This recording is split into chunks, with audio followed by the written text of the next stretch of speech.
Hello traders, इनकोर trading hub में आप सबका बहुत बहुत वेलकम है। आज डेट है 19 जनवरी और टाइम हो रहा है समवेयर अराउंड 3:30, मतलब कि मार्केट अभी अभी जस्ट क्लोज हुए हैं। आज का डे आप लोगों ने विटनेस किया होगा, बहुत ही वोलेटाइल डे था, राइट। इस दिन को हमें जनरली क्या करना चाहिए, इग्नोर करना चाहिए, जिसमें हम मैक्सिमम कम से कम मिनिमम ट्रेड्स लें, ठीक है, और एग्जीक्यूशन हमारा कम से कम होना चाहिए, राइट। चलिए ट्रेड्स डिस्कस कर लेते हैं। आज हम लोगों ने क्या डिस्कशन करा और किस तरीके से हमने ट्रेड्स को प्लान करा।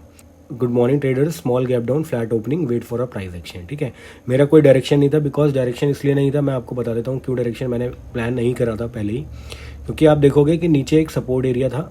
अगर हम मार्केट को सही से ड्रॉ करें, ये 5 मिनट का चार्ट है बैंक निफ्टी का। थोड़ा सा मैं इसको जूम आउट कर देता हूँ, आपको प्रॉपर विजिबल हो जाए।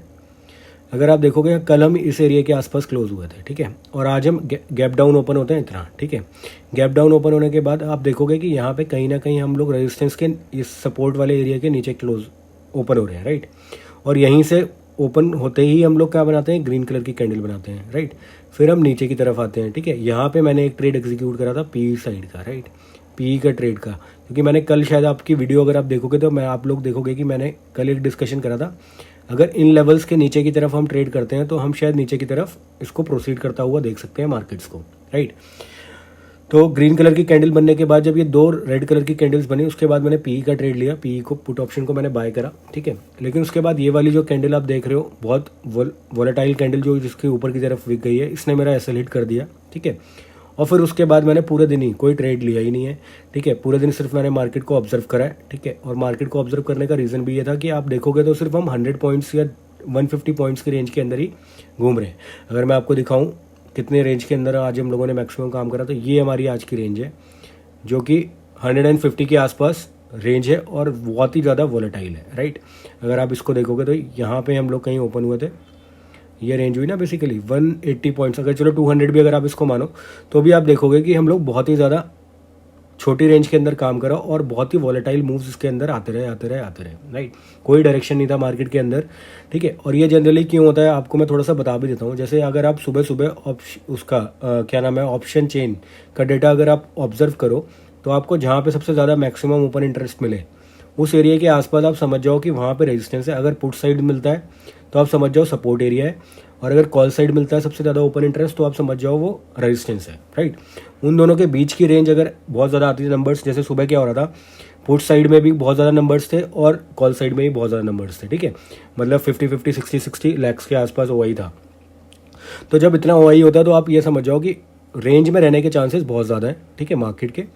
और इसको मैं आपको कभी और समझाऊंगा ऑप्शन चेन के बारे में, ठीक है। अभी हम लोग इसका डिस्कशन कर लेते हैं मार्केट के लिए, ठीक है गाइस। और अब आप देखोगे तो मार्केट जहाँ पे खुला था उसी एरिया के पास कहीं ना कहीं क्लोज हो गया। तो इसने कौन से तरीके की कैंडल फॉर्म करी होगी, एक डोजी टाइप की, राइट। अगर हम डेली टाइम फ्रेम पे देखेंगे जाके तो इसने डोजी टाइप की एक कैंडल फॉर्म करी होगी, ठीक है गाइस। अपना आज ट्रेड देख लेते हैं। पहले मैं आपको ट्रेड्स तो दिखा दिया मैं आपको ट्रेड्स दिखा देता हूँ। ट्रेड्स के अंदर अगर आप देखोगे तो आज मैंने यही ट्रेड्स करे हुए हैं, जिसके अंदर मेरा इसके अंदर तो एक एसएल हिट हुआ था, ठीक है। और ये एसएल हिट हुआ था जो मैंने आपको टेलीग्राम के अंदर भी दिखाया था। ये देखो, ये पोजीशंस मैंने बिल्ड करी थी 9:30 बजे के आसपास, ठीक है, 9:30 बजे के आसपास। फिर मैंने 10 बजे के आसपास उससे पहले ही एसएल ले लिया था। मार्केट बहुत वॉलेटाइल है और प्लीज़ वेट करने के लिए आपको बोला था। उसके बाद मैंने ये भी लिखा था कि मार्केट 100 पॉइंट की रेंज के अंदर ही घूम रहा है, ठीक है। और good move near to come, एक एक्सपेक्टेड थी कि भाई एक अच्छा मूव आएगा, लेकिन वो भी नहीं आया। और आज के दिन मैंने टीसीएस के शेयर को भी सोल्ड कर दिया, जो मैं होल्डिंग के अंदर लेके चल रहा था उसको मैंने आज क्या करा है, सोल्ड कर दिया है। तो होल्डिंग मेरी अब कुछ भी नहीं है। ये 4.35% का मैंने आज इसमें प्रॉफिट करा है, ठीक है। इसके अंदर अब देखो क्वांटिटी एक तरीके से जीरो हो गई है, ठीक है। तो अब इसके अंदर होल्डिंग के अंदर कोई भी चीज़ नहीं है, तो होल्डिंग्स अब आप देखोगे तो जीरो है। और टोटल जो लॉस आज हम लोगों ने बुक करा है वो करा है 16,000 रुपीज़ का, ठीक है गाइस। तो ये होल्डिंग का ऑर्डर है। होल्डिंग का ऑर्डर यहाँ पे इस तरीके से दिखता है। अगर आप देखोगे यहाँ पे तो 12 क्वांटिटी माइनस में, ठीक है। तो इस तरीके से हमारा लॉस आज का हुआ है।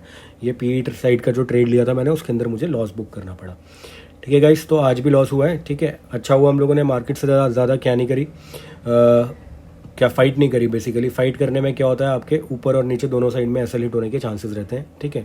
जबकि मैंने कल बोला था कि आज हम कोशिश करेंगे रिकवर करने के लिए लॉसेस, बट आज हम लॉसेस को रिकवर नहीं कर पाए बिकॉज कोई मार्केट के अंदर डायरेक्शन ही नहीं था, कोई ट्रेंड ही नहीं था। तो इन दिनों के अंदर हमने जनरली पैसा बचाने के ऊपर ज़्यादा फोकस करना चाहिए। अगर छोटा मोटा देखो, अब सुबह तो कोई नहीं बता सकता ना कि हम मार्केट ट्रेंडिंग रहेगा या साइडवेज रहेगा, राइट। तो जब एक ऐसा हिट हो गया उसके बाद मैंने कोई ट्रेड नहीं लिया, क्योंकि इस तरीके की कैंडल जब आप देखते हो इतनी बड़ी बड़ी विक के साथ, तो आप समझ जाओ कहीं पे भी डायरेक्शन। और फिर इसके बाद आप देखोगे ये वाली कैंडल, इसने भी ऐसा ही कुछ मूवमेंट दिखाया है। तो इन तरीके की कैंडल्स के अंदर आपको ये समझना चाहिए कि शायद डायरेक्शन कोई नहीं आएगी, और उस टाइम पे जब तक कोई अच्छा सेटअप आपके पास ना हो तब तक आप ट्रेड ना करो, अवॉइड करो, तो ही ज़्यादा अच्छा है।